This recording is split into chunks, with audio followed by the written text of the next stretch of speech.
All right, Dusty, who do you got? Okay, we are going to start with Mark from Fort Lauderdale, Florida. Hello. Fort Lauderdale, beautiful place. What's your question? Hey, Chris. I have a comment. You can reply. It's your show, but I don't totally disagree with what you and Carville were volleying back and forth, but I do partly disagree in that I think the economy is the best in the world. I never hear anybody talking about property value, how much more worth your house is worth than 4 years ago. That's like money in the bank. And people complain about the price of rice, but they do have more money to spend. Otherwise, we wouldn't be setting records for retail and travel. And I think, yeah, I'm better off 4 years ago. You know why? Because I'm not in denial that we were in a pandemic, and we've come out of a pandemic because of the shots and everything else. And I mean, I'm not denying price of eggs are not higher, but everybody has more money, and that's my take. Thanks. Well, hold on. Well, all right, Mark, thank you. Look, it's a matter of perspective, okay? It's not everybody has more money. And the unemployment rate is a little deceptive. We really should be looking at the underemployment rate. You know, people are having to work longer, work multiple jobs to make the same amount of money. And it's not going as far because prices are higher because of inflation. So, yeah, if you're fortunate enough to have equity in a home in a decent location, you're probably okay. But if you want to buy a home, you're not in as good a position, maybe even as it was a generation ago. And I think it's a very mixed bag. You know, it's become very, very bifurcated, this economy, meaning there's two different almost tranches and paths and realities. You have the investor economy, right? People who have money and equity in a home, stock portfolio, et cetera. And then you got the paycheck economy. And they're very different, and they're very different realities.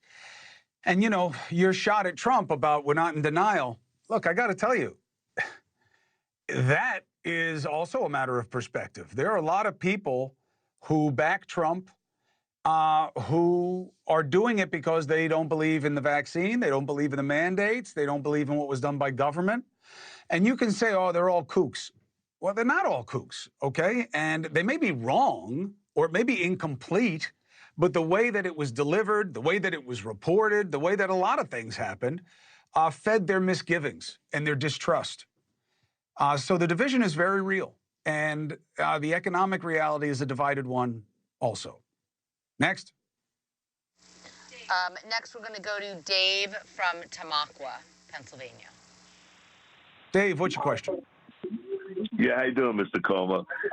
This is so important. You keep talking about the open border and bringing it up. It's so important to us, and I believe that it's destroying our country. It's totally destroying like it's never been before, making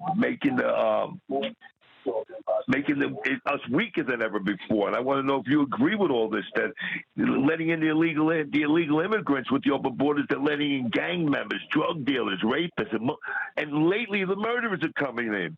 And Biden said he was going to do something about closing that border. That's what I wanted to know. Is he going to do an executive order to do something immediately? Because this is insane. It's destroying our country. Well, he's not doing it immediately because he's had 3 years, right? And as James Carville just said, right, no bigger Democrat than him, he gave into his left flank that has a very soft position on security at the southern border, which doesn't make any sense to me. I don't understand why wanting this country to be fed by diversity and people coming in and needing new blood and doing it properly, legally, and safely. I don't understand why those two things have to fight each other, but they do apparently within Mr. Biden's party. And, you know, in politics, perception is often reality, certainly more than facts are. It's about feelings. And there are a lot of people like you in both parties that feel this was unnecessary. And now, you know, the numbers are actually down the flow. Now, look, we have more than we do from historical levels. I'm not saying that they're down. I'm saying they're down on his watch from where they were on his watch, okay? They've gotten less bad on his watch. Why? Because he's redoing some of the things that he undid from the Trump administration.